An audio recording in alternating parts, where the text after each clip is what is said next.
Petticoat cutting করে দেখাবো। এখানে 2 গজ 4 গিরা কাপড় আছে। সর্বপ্রথম বেল্টের অংশটা আমাদের কাটিং করে নিতে হবে। এই জন্য এখানে আমি 3 ইঞ্চি পরিমাণ একটা ভাঁজ দিচ্ছি, অর্থাৎ সম্পূর্ণ বেলের কাপড়টা আমি 6 ইঞ্চি নিয়ে এসেছি, ঠিক আছে। আপনারা এভাবে বেলের অংশটি কাটিং করে নেবেন। তারপরে যে কাপড়টা আছে বাকি কাপড়টা এইভাবে সুন্দর করে ডাবল করে ভাঁজ করে নেবেন।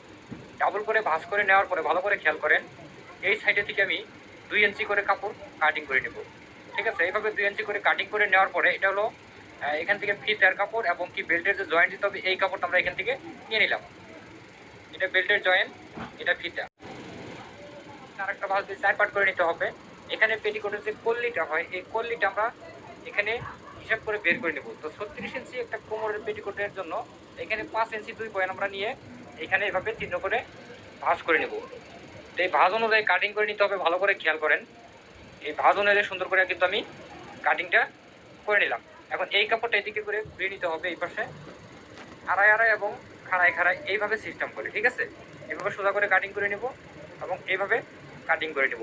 হয়ে গেল 6 সেট পেটিকোট কাটিং। আর যখন জয়েন দেবেন আড়াই এবং খাড়ায় জয়েন দেবেন। ধন্যবাদ। সম্মানিত দর্শক, আজকে আপনার